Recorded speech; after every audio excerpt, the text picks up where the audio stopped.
think we have now 4 different explanations of why Tulsi Gabbard was engaged on a domestic criminal investigation down in Atlanta. Her initial point was that the president asked her to be there. If that's the case, then we have a return to Nixon-era policies. Remember, it was Watergate where Richard Nixon put himself involved in a domestic political break-in at the Watergate. And all the rules that came after that were basically to prevent presidents from intervening early on in criminal investigations. So it begs the question, if Donald Trump told Tulsi Gabbard to go to Atlanta, then he must have known about this warrant being served before it was served, which is against all past protocols, rules. That was further manipulated by the fact that the following day, Gabbard got the president on the phone to talk to frontline FBI investigators. That is not the way our system works. Now, we see last night that it appears that the president now has changed his mind and saying he didn't know why Tulsi Gabbard was there. What the heck's going on here? You know, she is foreign intelligence, not domestic criminal investigations. And then this morning, I understand he's now said Pam Bondi begged her to be there. None of this rings true. I mean, to me, this has echoes of almost Watergate, where it appears like the beginnings of the cover-up may be worse than the crime that started. Furthermore-wise, we've also seen evidence last night that D&I Gabbard's team was looking at investigating Puerto Rican voting machines. That, again, a clear violation, and they acknowledge there is no foreign nexus. So no foreign interference.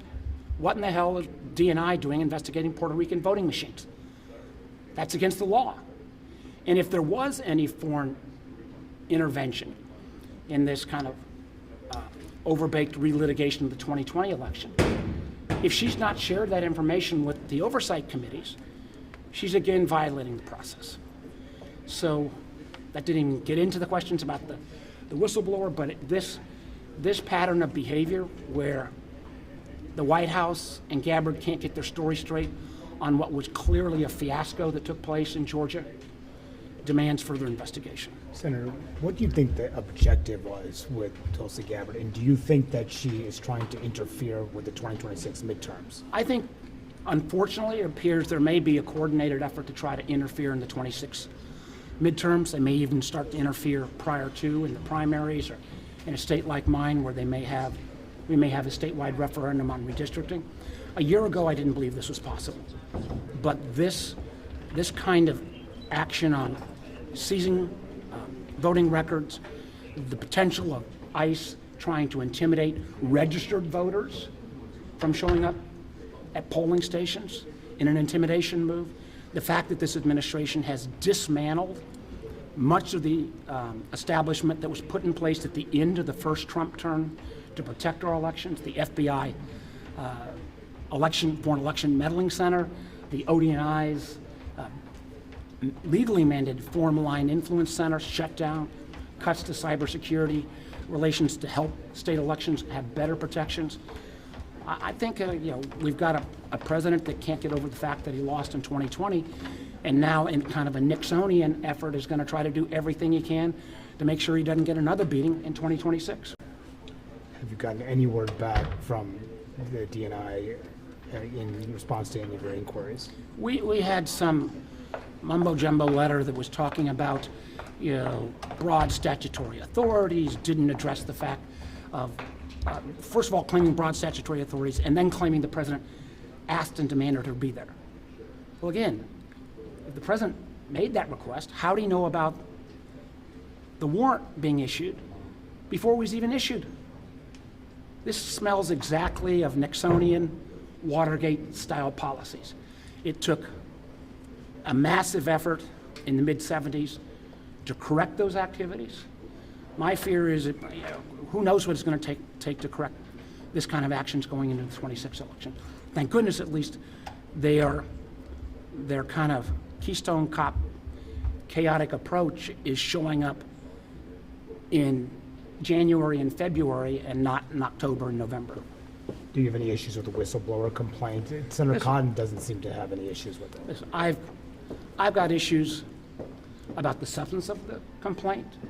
Much of it was redacted. I want to get more information. But what I've particularly got issues with as well is the law is clear. When a whistleblower makes a complaint and wants to get it before Congress, the agency's got 21 days to relay it to Congress. This whistleblower complaint was issued in May. We didn't receive it until February. And the idea that one of the letters that came from the Inspector General that Gabbard didn't know the rules means that she's either not competent to do the job, or if her legal advisors didn't tell her, she didn't have competent legal advice. So this is this was again a complete avoidance of, and I think it was an effort to try to bury this whistleblower complaint. And I can't talk about the substance of it, but you don't wait 6+ months to get it to Congress and then have the director claim suddenly, oh, I didn't know I had to. Well, we have direct testimony from Gabbard when she was before the Senate Intelligence Committee in her nomination process that she would honor whistleblower complaints, honor the law, and now claiming ignorance of the law is not a good excuse. Do you have any commitments from Senator Cotton to investigate these allegations? Listen, we're going to have a chance to get Gabbard in front of the committee at the Worldwide Threat hearing coming up shortly. And I know many, many members, I believe on both sides of the aisle are going to ask these kind of questions. Anything else? That's it. Thank you, sir.